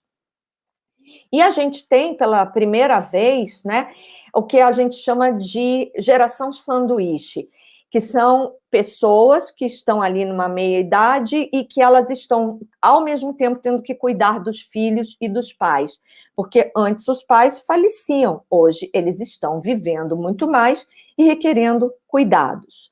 E aí a gente tem que tomar, né, cuidado para não cair nessas ciladas que são de etarismo velado. Os 60 são os novos 40. Não, gente, os 60 são os novos 60. Eu não sou velho, eu sou jovem há mais tempo. Isso é etarista. Ou aqui, que o Washington Oliveto é um jovem com experiência. Não é, ele só tem experiência porque ele é velho, né? Ele adquiriu a experiência ao longo de anos, né? Então, a gente tem que tomar cuidado em não cair nesses preconceitos e rótulos que não se aplicam mais. Um outro rótulo, mudar essa nomenclatura de terceira idade, ela não corresponde mais à jornada de vida das pessoas. Primeira idade, você estudava, você era criança ou jovenzinho, estava estudando. Segunda idade, você vai trabalhar, juntar patrimônio, constituir família. Terceira idade, que era pequenininha, você aposentava e dali a pouco morria. Gente, isso acabou. Primeiro a gente vê que o tempo amarelinho aumentou. Por quê? Porque as pessoas estão vivendo 20 a 30 anos mais. E hoje a jornada não é mais linear. Então, bagunça tudo. Aqui eu trouxe assim rapidinho para vocês verem. Tem jovem que vive alternando período sabático, né, que é terceira idade, com segunda idade e com primeira idade de estudar. Você tem o lifelong learning, pessoas que estão aposentadas e que estão indo iniciar uma segunda carreira ou iniciar novos estudos. Então, essa jornada já foi quebrada e ela não corresponde mais à realidade dos fatos. E aí a gente vê aqui, vocês devem já ter visto isso aí nas redes sociais, pessoas que começaram seus negócios já bastante tarde na vida. E aí eu quero trazer para vocês o conceito, então, que a gente deve trabalhar modernamente, que foi introduzido por uma blogueira de inovação em 2016, a Dina Pell, que ela fala dos perennials, que são essas pessoas atemporais, porque como nós temos 5 gerações convivendo numa mesma época, isso é inédito na história da humanidade, elas se misturam e as pessoas pegam hábitos e padrões de consumo de várias dessas gerações, portanto, elas são colocadas em caixinhas e são atemporais. Como aqui, né, pessoas que a gente desmistificar, que a terceira idade, né, a antiga terceira idade, tem sexualidade, gosta de lingerie, ou está lá, né, a Dona Maria, que virou garota propaganda de uma marca de vinho, porque ela mandou currículo aos 101 anos de idade para um trabalho, porque ela queria ter um dinheiro para comprar o vinhozinho dela. E aí, trazendo para a realidade da responsabilidade social, né, para vocês entenderem que a questão etária, ela permeia 7 ODS diferentes da Agenda 2030. Então, eu até listei, depois vocês podem rever isso aí, são 7 ODS da Agenda 2030 que tem a ver com a questão da longevidade. Nós estamos, até 2030 também, com a década do envelhecimento saudável. Existe também, que foi constituída pela OMS, a Rede Global de Cidades e Comunidades Amigas da Pessoa Idosa, que, vergonhosamente, no Brasil, nós só temos 17 municípios que fazem parte dessa rede por atenderem critérios estabelecidos pela OMS, que começaram com esse protocolo de Vancouver, que foi estabelecido porque 3/4 dos idosos do mundo vivem em centros urbanos. Então, essa história de falar de smart city, toda high-tech e tal, não adianta nada se você não tiver a infraestrutura básica física da cidade adaptada para os idosos, né, e os equipamentos culturais. Nós também temos a Convenção Interamericana sobre a Proteção dos Direitos Humanos das Pessoas Idosas, que é outra agenda bacana para vocês investigarem e tentarem se acoplar a ela. E o Estatuto do Idoso aqui no Brasil, que ele ainda é muito mal aplicado e, conforme eu disse a vocês, tem muitas oportunidades e necessidades urgentes, principalmente na base da pirâmide social, para garantir todos os direitos do próprio Estatuto do Idoso. E para finalizar a minha fala aqui, é o ativismo sênior, né, gente? Que nós temos sêniores aí que estão mandando muito bem, puxando agendas importantíssimas. Nós tivemos, inclusive, o Extinction Rebellion com vários matures que eles dizem, nós temos obrigação moral, porque muitas das porcarias que estão por aí foram responsabilidade da nossa geração e nós temos mais tempo livre. Então, eles, inclusive, quando vem a polícia para combater a manifestação e quebra o galho deles, não, tipo, vovô, vai para casa, não vou te levar para a delegacia, eles ficam possessos porque eles querem ser presos e cumprir com o papel deles lá de ativismo, né? E o The Elders, que foi essa iniciativa onde o Richard Branson e o Peter Gabriel juntaram aí pessoas, né, que seriam mais sábias para ajudar a resolver os grandes problemas globais extremamente complexos, né? Então, com isso, eu termino aqui a minha apresentação, deixo os meus contatos e vocês com a Helena Shargel, que é uma musa que eu tenho aí, que eu acho incrível, que começou a empreender no mercado de lingerie aos 70 a mais, inclusive sendo ela a modelo de passarela das lingeries. E é isso aí, gente. Obrigada. Nossa, Patrícia, super obrigada, viu? Dava para ficar te ouvindo. Eu fiquei no tempo, passei o tempo. Só um pouquinho, mas estava bom, o pessoal fez vários comentários e a gente poderia ficar muito mais tempo aqui te ouvindo falar, mas agora a gente vai apresentar um case, né, de voluntariado e longevidade. Então, te agradeço, Patrícia, fica aí mais um pouquinho com a gente. E agora eu vou apresentar, então, o Rogério Pedro, que ele é da Eternamente Soul, é um super case aí, né, Rogério, de voluntariado, de diversidade, de gerações. Então, agora é com você. Obrigado, Roberta. Para mim é um enorme prazer de estar aqui com vocês e poder apresentar aí o case da Eternamente Soul, né, um trabalho esse que começou, eu sempre trago isso nas minhas falas, né? Todo esse trabalho ele começou aí com a cara e a coragem, e acho que toda essa coragem me fez com que eu encorajasse outras pessoas, né, a se preocuparem com o tema. Nós estamos aí iniciando o mês de junho, onde vários lugares do mundo se faz referência ao mês de junho como o mês do orgulho LGBTQIA+. E quando a gente fala de orgulho LGBTQIA+, e toda essa onda de conquistas e direitos que a gente vem usufruindo enquanto pessoas LGBTs, eu, no caso, né, sou uma pessoa gay, tenho filho, enfim, eu sempre tive muito essa preocupação de quem eu era, né, de como que iria ser a minha vida aí no futuro. E vendo aí algumas falas anteriores aí dos palestrantes que me antecederam aí, eu vi o quão importante, né, se faz a gente falar sobre sexualidade, sim, sobre sexualidade na velhice.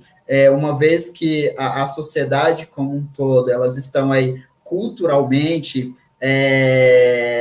pegando esses idosos e cometendo uma série de erros relacionados a esses idosos. Uma delas é a infantilização, a incapacidade dessas pessoas idosas, e tantas outras coisas. E no que nós vimos na apresentação anterior, nós estamos vivendo aí esse processo que a gente chama de inversão da pirâmide etária, onde se está nascendo menos e, consequentemente, se envelhecendo mais, e numa rapidez muito grande. Estima-se que no máximo em 15, 20 anos, o Brasil ele será um país de velhos e velhas. A gente precisa ter uma série de olhares, né, para essa nova população que está surgindo, que está vindo, né, aí assumindo aí uma série de protagonismos. Uma delas é essa questão da empregabilidade dessas pessoas, a reinserção dessas pessoas no mercado de trabalho. Então, o olhar das empresas para isso, o olhar de políticas públicas que hoje altamente ineficientes para que atenda toda essa população. Enfim, Eternamente Soul, ela é um centro de referência e convivência para idosos LGBTs, onde a nossa preocupação inicial, né, ao criar esse trabalho, que foi então idealizado por mim, se deu muito nessa questão do apagamento das histórias dessas pessoas, né? Pessoas que ao longo de suas vidas, hoje, esse ano, o movimento LGBTQIA+, desde a Revolução de Stonewall, há 51 anos atrás, né, ela vem aí tendo uma série de avanços. E quando a gente fala dessas pessoas idosas, hoje nós estamos falando dessas pessoas que foram responsáveis por abrir esses caminhos e proporcionar para que a população LGBTQIA+, não pudesse, né, sofrer aí o que ainda sofre. Infelizmente, o Brasil, ele é um país que mais mata pessoas LGBTs no mundo, e onde as pessoas trans e travestis não tem aí uma expectativa, uma estimativa de vida muito curta, não ultrapassando aí os seus 35, 40 anos. Ou seja, uma vez que nós temos um país que é LGBT-fóbico, né, nós estamos aí automaticamente dando, enfim, tirando a possibilidade dessa população, que é a população LGBT, de envelhecer e continuar aí as suas histórias, enfim, quando essas pessoas, elas corajosamente passam por essa série de barreiras e ondas de preconceito, essas pessoas, elas, quando chegam na sua velhice e dependem de algo para poder continuar as suas vidas, elas precisam passar por um processo que é muito doloroso para a população LGBT, em especial para a população trans e travestis, que é a redesconstrução de suas identidades, ou seja, o regresso dessas pessoas para os seus armários, apagando toda a sua história, para então ela ser simplesmente ter um mínimo de dignidade possível, né, que é a usufruir de políticas públicas, de espaços e tantas outras coisas. E, obviamente, eu, enquanto gay, não quero isso para a minha vida. Então, essas preocupações, elas eram tão claramente para mim que me inquietava de uma forma que vocês não conseguem ter ideia, né? Uma vez que eu estava vivendo em um ambiente familiar altamente evangélicos, e que tudo é errado, e que tudo não pode, eu tinha muito essa preocupação, eu, enquanto gay, como que vai ser a minha vida? Será que eu vou constituir família? Será que eu vou ter filhos? E quando eu envelhecer, quem vai cuidar de mim? E essa preocupação fez com que eu estudasse um pouco mais sobre as questões do envelhecimento da população LGBTQIA+, né, e toda essa questão de identidade de gênero, orientação sexual e tantas outras coisas, e eu via que no Brasil e em poucos países do mundo se tinha o olhar para essas questões de sexualidade na velhice. E uma vez que a gente está falando dessas pessoas que viveram uma vida inteira, né, tendo aí, obviamente, os seus desejos, e atendendo aí os seus desejos, eu digo sexuais, eu digo buscando se construir seus patrimônios, constituir suas famílias, etc., né, e quando elas envelhecem, elas acabam tendo algumas dessas limitações, porque a sociedade, ela acaba como apagando aí essas pessoas. Então, não existia, né, até 2016, não existia um olhar para essas questões da sexualidade relacionado às pessoas LGBTs. Ou, enfim, todas as pessoas, elas envelhecem, isso é uma dádiva, é um direito de todos de envelhecer, e a gente precisa estar combatendo aí qualquer forma que impossibilitem essas pessoas desse envelhecer. Nós, então, começamos com esse trabalho aí em 2017, como eu disse, sozinho, e a partir daí eu comecei aí a trazer pessoas que acreditassem nessa proposta. Eu tinha o meu maior objetivo, enquanto idealizador do projeto, era trazer idosos, e eu ia cuidar desses idosos. E à medida com que eu ia conhecendo esses idosos, eu via o quão agravante era a preocupação, o olhar para essas pessoas, quando eles me relatavam que o que restava para eles era o isolamento, era a solidão, o fato deles terem vivido uma vida inteira de preconceitos, e quando eles envelhecem, eles só querem ficar lá no cantinho deles, né, sem poder, enfim, estar se mostrando aí, porque não existia ninguém, né, que os defendesse, não existia nenhuma instituição que falasse a respeito, né, pelo contrário, viver enquanto LGBT era estar aí está tendo que viver aí uma dupla invisibilidade, né, porque as pessoas não aceitam as pessoas idosas e não aceitam as pessoas idosas LGBTs. Então, comecei esse trabalho, começamos aí todo um trabalho de conscientizar a população acerca disso. No ano seguinte, nós tivemos existe o evento aqui no Brasil, né, que é a parada LGBTQIA+, e aqui especificamente em São Paulo existe a maior parada LGBT do mundo. E uma semana antes existe uma feira da diversidade. Nessa feira da diversidade, nós fizemos um trabalho de pesquisa entre os mais de 30 mil pessoas que passaram no nosso stand, querendo saber como que elas se enxergavam aí no auge dos seus 30, 40 anos. As respostas eram muito tristes, né? Porque as pessoas não tinham esse olhar para o envelhecimento.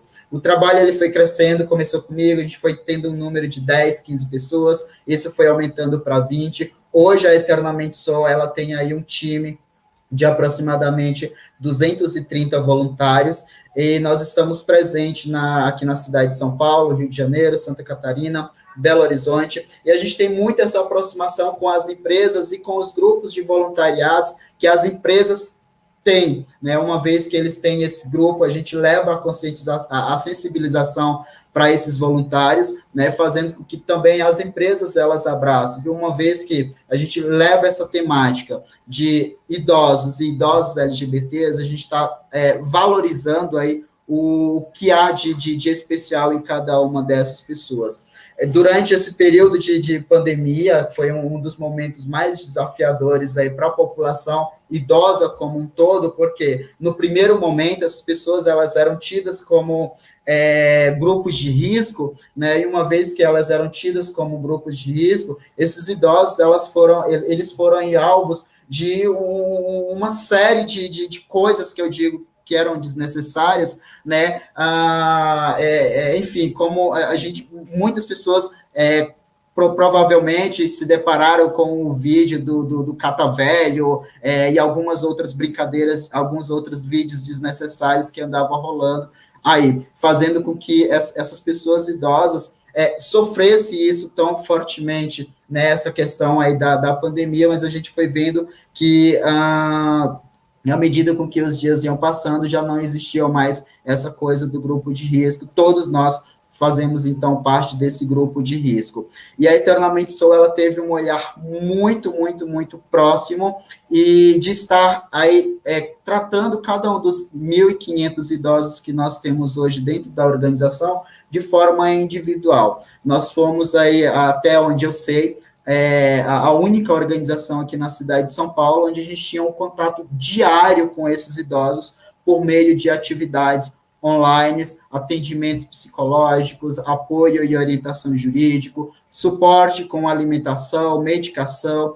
e um trabalho que deu muito certo com 2 empresas o ano passado, foi um trabalho que a gente chamou de conexão, onde a gente chamava as empresas para Eternamente Sou, dava-se um treinamento para esses voluntários, né, acerca do que é envelhecimento e envelhecimento da população LGBTQIA+, e a gente conectou esse voluntário dessas empresas a um idoso da organização, e a gente tinha aí pequenas ações, desde uma simples ligação para dar bom dia, boa tarde, boa noite, bater um papo, e eles trazerem os relatos para a gente estar atuando aí de forma mais efetiva com essas pessoas. E isso foram resultados muito positivos, que fez com que essas pessoas amenizassem aí os seus isolamentos.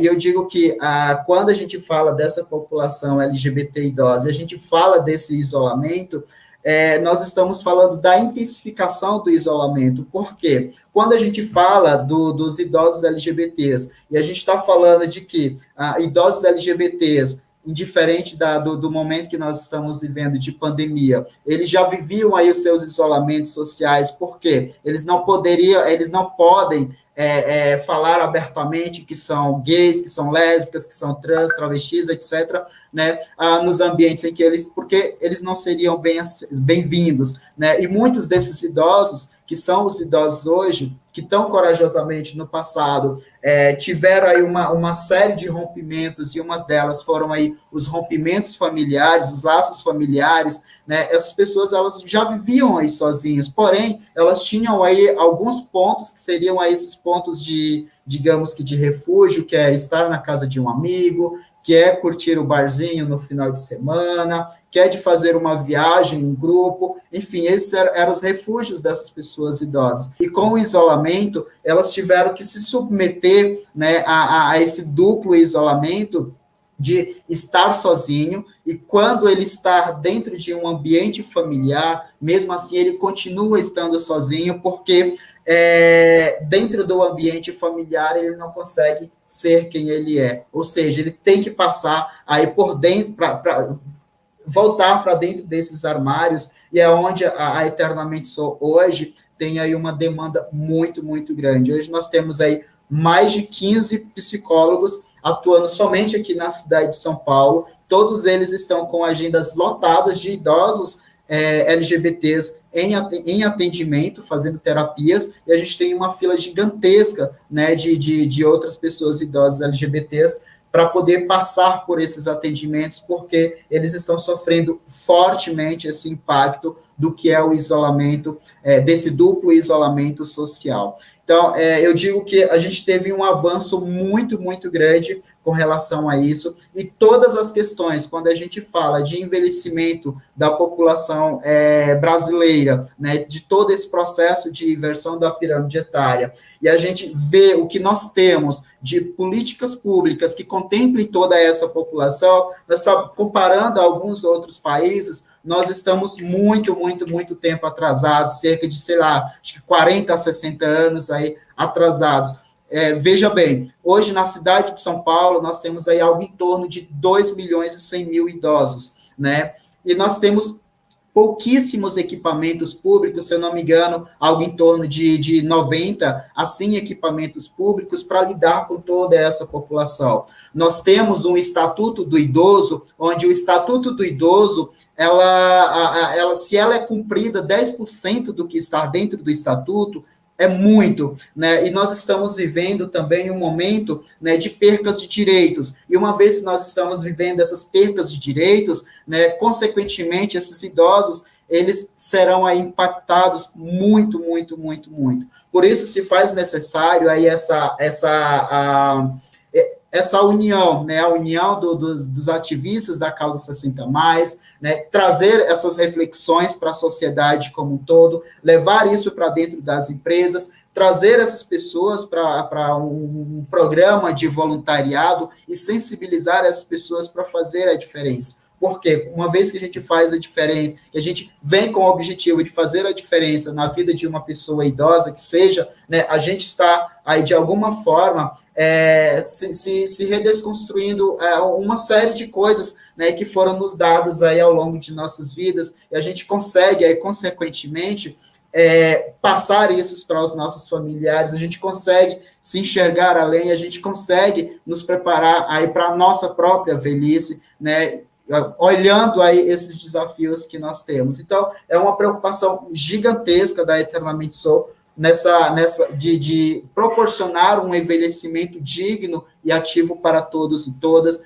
levar um programa de capacitação para as instituições de ensino, seja desde o pessoal que são cuidadores de idosos, como a galera que está lá nas faculdades, aí, se preparando para poder lidar com essa população, né, trazer essas discussões para dentro do espaço público, né, que seriam esses espaços que se criam as políticas públicas, e a gente tem tido aí um avanço muito grande. Recentemente, nós tivemos, então, aí uma audiência pública onde se discutiu velhice e envelhecimento da população LGBT no Congresso Nacional, e a partir daí nós estamos fazendo parte de uma comissão dentro do Congresso Nacional, onde a gente está discutindo sobre isso e, obviamente, querendo trazer essas construções para que isso seja de forma mais afetiva. Porque se hoje nós temos aí algo em torno de 10% a 15%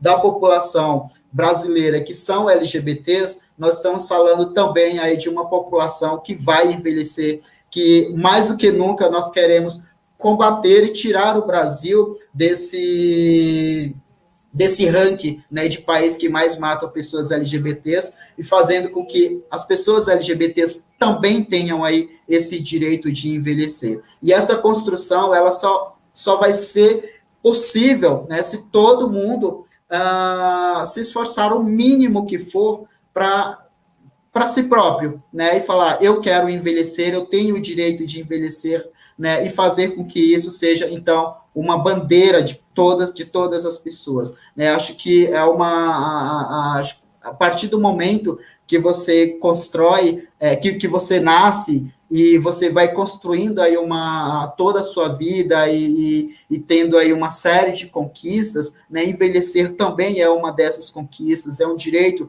que todos nós queremos e devemos sim, claro, né, e isso depende muito de cada um de nós. Então, falando sobre todo esse trabalho de voluntariado, hoje todo o nosso corpo de colaboradores são 100% voluntários, né, e a gente vem aí com essa missão muito, muito, muito forte de proporcionar esse envelhecimento de forma saudável, digna, acolhedora e ativa para todos e todas.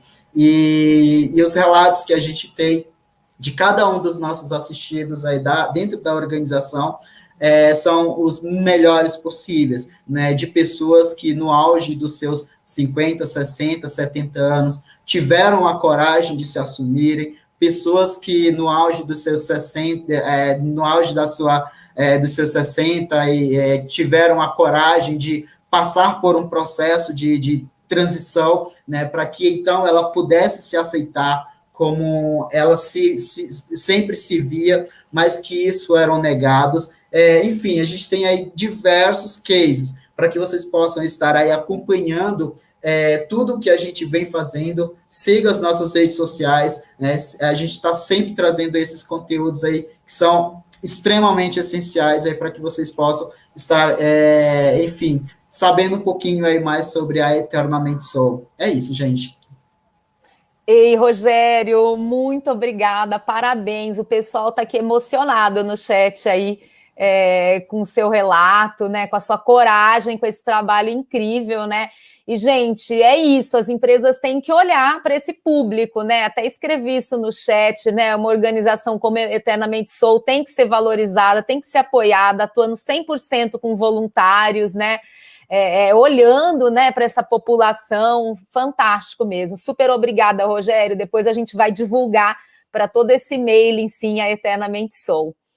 E, bom, gente, a gente está chegando no final, passamos o nosso tempo, mas confesso que queria ter ficado mais aqui com vocês, porque todas as apresentações foram ótimas, foram vários comentários, várias perguntas, a gente não vai conseguir, infelizmente, responder as perguntas nesse momento, mas queria dizer que esse encontro, ele vai ficar gravado aí no YouTube da Rede Filantropia. Fabiano, que está aí no backstage aí, vai deixar lá tudo certinho. Agradecemos a Rede Filantropia novamente, né, por tudo isso. E também a Juliana já concordou em ceder a apresentação que ela fez, a gente vai colocar lá no site do GEV, né, voluntariadoempresarial.org.br. Depois queria saber se a Patrícia e o Gustavo também podem disponibilizar, então a gente coloca lá também. E no site a gente vai disponibilizar, então, se tudo bem pelos palestrantes, o e-mail, né, o contato dos palestrantes para quem se interessar, entrar em contato, poder fazer alguma pergunta mais diretamente. Queria agradecer, então, novamente, a Juliana, o Gustavo, a Patrícia e o Rogério, e vou pedir para eles ficarem na tela um pouquinho mais, para a gente tirar uma foto agora de todo mundo junto, tá? E queria agradecer muitíssimo também todos que estiveram com a gente aí, ouvindo, contribuindo, né, e aprendendo, né, com esses temas, né, para poder levar isso para as suas realidades, para as organizações, para as empresas que estão aqui. Então, gente, super obrigada, e vamos tirar uma fotinho aqui antes da gente terminar, Fabiano, só espera um pouquinho. Todo mundo agora. Pode fazer aí um sorriso. Pronto, gente, foi. Muito obrigada, gente. Um abraço para todo mundo aí. Boa quarta-feira. Tchau, tchau.